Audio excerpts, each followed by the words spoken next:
Hey all, Peter Zeihan here, coming to you from Colorado, and very soon I will be coming to you live at noon Eastern. We're going to be doing what we call question time, where everyone who is a Patreon subscriber or analyst level will be able to submit live questions to try to stump me. I'll do my best to answer everything we can in the time that we've got. Hey all, Peter Zeihan here, coming to you from Colorado on a bright, sunny, hot morning. Whew.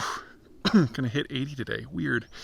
Anyway, today we're going to talk about the newest thing out of the American Treasury Secretary, a guy by the name of Besant, and he says that it is time to reevaluate the Federal Reserve as an institution, specifically noting that it has failed in many of its mandates and he doesn't know what they're doing over there.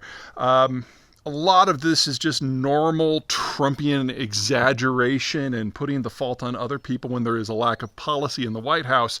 There's two sides to this, one that is really, really dumb and one of them that actually merits evaluation. So let's start with the one that's dumb because that's what everybody is talking about already. The Federal Reserve is the monetary authority for the United States. It determines the cost of capital within the American system at the government level, determining what interest rates are going to be, and then the market takes its cues from that, folding its own stuff into the situation. Donald Trump is now on record multiple times saying that he wants to dismiss the Federal Reserve chair and put somebody who's more pliable for his policy preferences into place. And he says he wants interest rates to go down to 1%. This is a very Turkish, Argentinian, Venezuelan, Zimbabwean approach to monetary policy. The idea that the government wants to spike growth in the short term in order to generate more political support, and to hell with the long term because that's somebody else's problem. Every country that has ever done anything like this will get growth, and then you will artificially spike inflation, and you will lead to a decade or more of malaise and either high inflation, low growth, or both. And considering the stage of the United States in this part of the cycle, it would probably be both. But by the time we get to the other side of that, Trump is no longer president, and that is literally somebody else's problem. One of the reasons why the United States is the global superpower is going back to the formation of the Federal Reserve back in 1913, is we've treated inflation as something that is a bigger threat than a lack of growth. And so as the Federal Reserve's charter, as established by Congress, built it, basically says that you try to keep inflation low, and if that means growth is lower, that's fine, but that way you don't inflate away the value of everyone's assets. Because if you have a long period of inflation, not only does that kill purchasing power, it erodes the value of all of your assets, whether they're financial, physical, or otherwise, and generates a lot more long-term problems that are a lot more difficult to solve.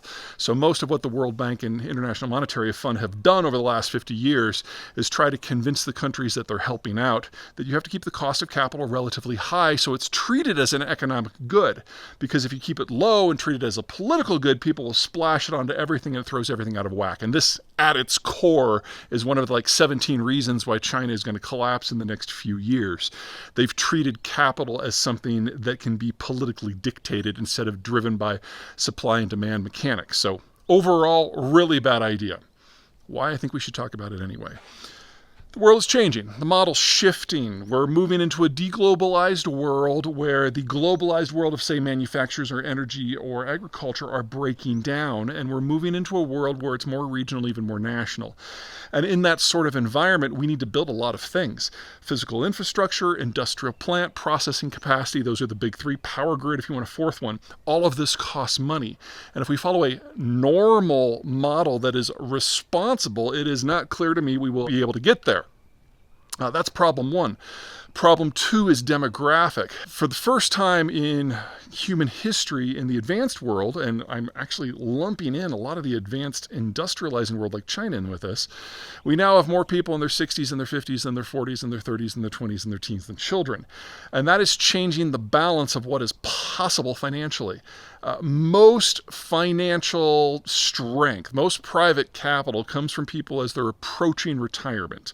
Their expenses have gone down because their houses have been paid for and their kids have moved out, and they're preparing for retirement, and they're at the height of their earning experience. So high incomes, low expenses tends to generate a lot of fiscal wherewithal, and that one decade of your life is when you generate the most capital. Well, in the period from 2025 to 2035 was always, we've known this for decades, going to be the period where the bulk of the people who were in that last 10 your group go into mass retirement, and birth rates have been so low for so long, the replacement generation that's coming into that 10-year block is insufficient. So we've always known that this was about the window when the rules of the game are going to change and we enter a period of prolonged capital shortage. What we've seen with capital costs in the United States, roughly the quadrupling to quintupling since 2000, it's not because of things that the Federal Reserve has done. It's not been because of the spendthrift policies of the Trump administration or the Biden administration. It's simply America's boomers, our largest generation ever, aging out of that 55 to 65 year block and into mass retirement. Already 2/3 are retired. And when you retire, you tend to shift your holdings into more conservative assets.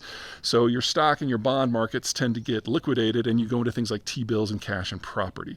That's now happening on a global basis, which means that the balance among supply and demand and capital and labor is in the process of going through the greatest shift since at least the Columbus expeditions. And the idea that the economic models that we know and understand, capitalism, fascism, European-style socialism, the idea that those are still going to work on the other side when the balance of inputs has all changed is kind of silly. So we need to try something new. And that means that the mandate for our monetary authorities, such as the Federal Reserve, are going to have to evolve. So having this conversation before we hit a crunch point, I think, is a great idea. But the people who seem to want to lead that conversation are only interested in cheap credit for political reasons. And that's a really bad starting place for all of this. Downright Chavista from Venezuela. So the question is whether or not there are enough people left in Congress, which is where this change would have to be adapted, to lead a conversation that is more talking about the future and the mechanics of how the world is going to be, rather than just worried about the 2-year election cycle. Color me dubious. Anyone who signs up for the analyst here between now and the actual event on the 30th, every dime that I would normally get from those subscriptions is going to MedShare, which is a charity that provides medical assistance to communities who, through no fault of their own, have been unable to look out for themselves. So, for example, if the Russians are bombing your power grid, the MedShare Alliance will step in and help hospitals with surgical kits and fuel and generators to keep operating.